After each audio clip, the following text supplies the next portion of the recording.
Sa mga empleyado po sa private sector, bago po kayo i-terminate ng inyong employer, meron po tayong tinatawag na due process. Ngayon, ito pong due process ay dalawang klase. Procedural due process and substantive due process. Yung procedural due process, na-discuss na po natin yan sa nakaraang vlog, pero basically, 2 written notices po and an opportunity for a hearing. Bibigyan kayo ng pagkakataon na masabi ninyo yung inyong explanation, yung inyong depensa sa pamamagitan ng conference or an opportunity for a hearing. Okay? So, yun po. Pero ngayon, magpo-focus naman tayo sa substantive due process. Ano-ano nga ba ang mga ito? Substantive due process, ito po yung mga grounds o basihan ng inyong employer sa pag-terminate ng inyong employment, okay? So, meron pong dalawang klase ulit, ang substantive due process. Meron po tayong just causes and authorized causes ng termination. So, dito po tayo sa just causes muna. Under the Labor Code, meron tayong tinatawag na serious misconduct. Okay. So, meron pong mga requisites ito para maging valid yung termination ng isang empleyado base sa serious misconduct.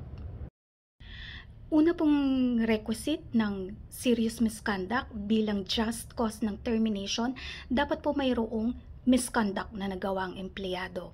Itong misconduct na to dapat ay grave o aggravated in character. Ibig sabihin, grabe yung misconduct. Hindi lang po ito dapat na simple misconduct lang. Hindi po. Dapat grave misconduct.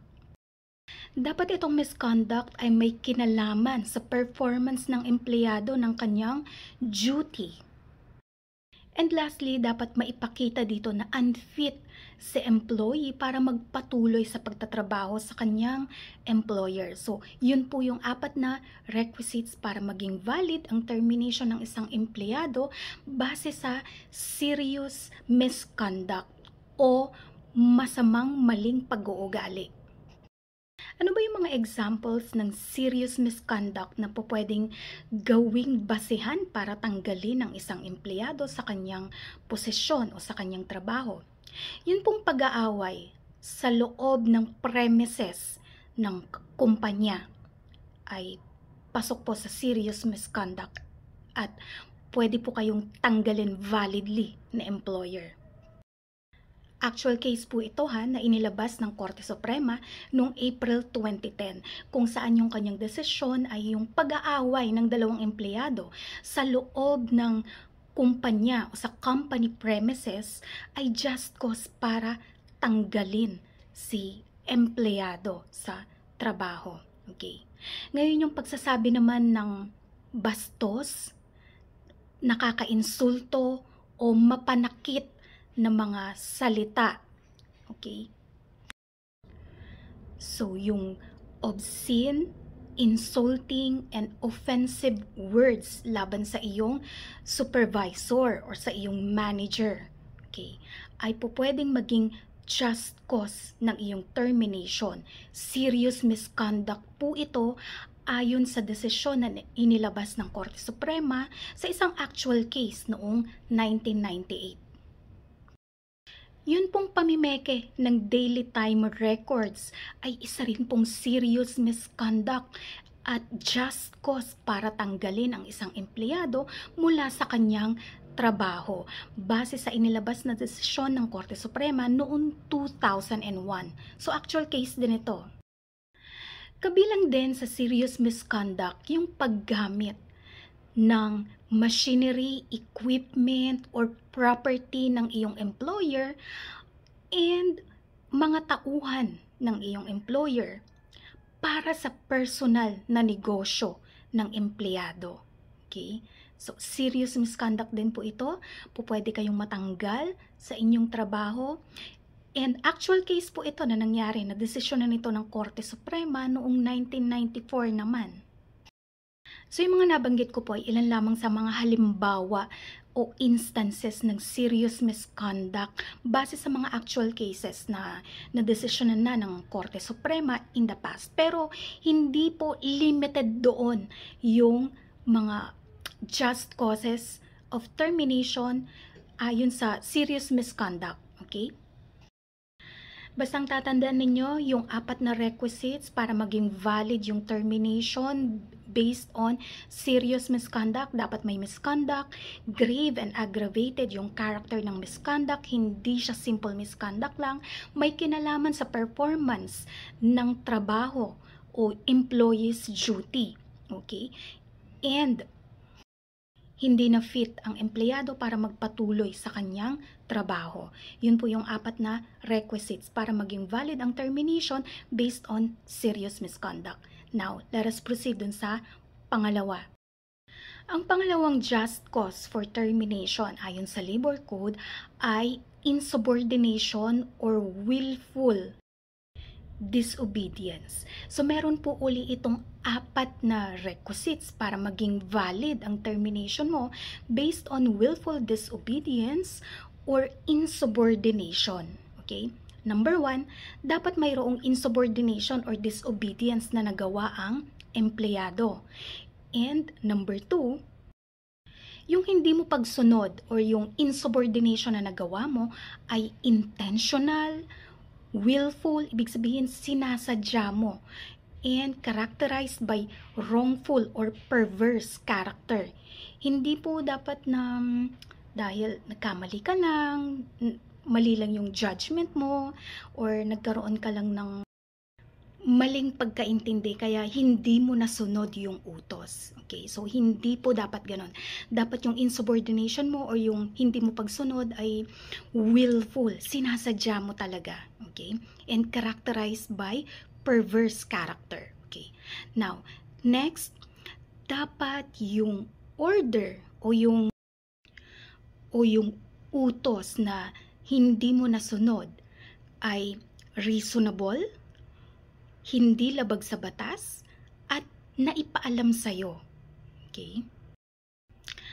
Pang-4, dapat yung utos o yung order ay may kinalaman sa trabaho mo bilang empleyado.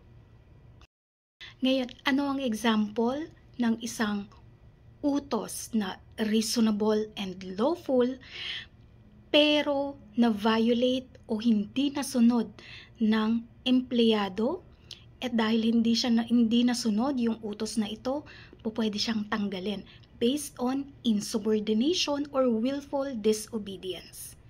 Ito po yung transfer. Okay? Kapag ililipat ka na employer sa ibang branch o ibang lugar at hindi mo sinunod, pwede kang i-charge ng willful disobedience or insubordination at pwede kang matanggal sa trabaho. Isang example din to yung refusal mo para mag-report sa isang work assignment. Okay? Nangyayari ito sa mga agency employees kung saan si agency ay may ibibigay na job posting o job assignment sa isang kliyente o sa isang kumpanya na kliyente ni agency, and then ikaw bilang empleyado ayaw mong puntahan yung assignment na yon. Okay? So yung refusal mo, yung pag-ayaw mo, yung hindi mo pagsunod, pwede ka ngayong bigyan ng notice to explain or pwedeng gawin itong just cause para ikaw ay tanggalin. Pwede kang madisiplina dahil dito. Bakit? Dahil yung pag-transfer sa'yo ng iyong employer o kaya yung pagbibigay sa iyo ng work assignment sa kanilang kliyente o sa kanilang mga sa kanilang kumpanya, okay, ay isang reasonable na order. Lawful yon at may kinalaman yon sa iyong responsibility o sa iyong duty. Okay? So, kapag hindi mo ginawa or hindi mo sinunod, pwede kang matanggal sa trabaho. Tandaan po ninyo, yung transfer ng isang empleyado, when done in good faith by the employer, ay valid exercise ng kanyang management prerogative. Okay? So kung tatanggihan mo yun, pwede kanyang tanggalin sa trabaho dahil sa willful disobedience or insubordination. So para po dun sa mga nabasa kong comment, no, kung ano bang mangyayari sa kanila kapag inilipat sila pero ayaw nila dun sa pinaglipatan. Pwede ba silang magpabayad? Hindi. Pwede kanilang bigyan ng NTE or disciplinary action dahil sa hindi mo pagsunod sa isang lawful and reasonable order ng iyong employer. Okay? Ito pong binanggit kong example sa inyo, yung refusal to transfer ay example ng willful disobedience or insubordination. And yung refusal mo to report sa work assignment na ibinigay ng iyong agency sa iyo ay pwede maging just cause ng iyong termination based on insubordination. Ito po ay actual cases na nadesisyonan din ng Supreme Court noong 1998 and 1999. So, hindi po ito example na base lang sa opinion ko, kundi example po ito base sa mga actual na kasong nangyari.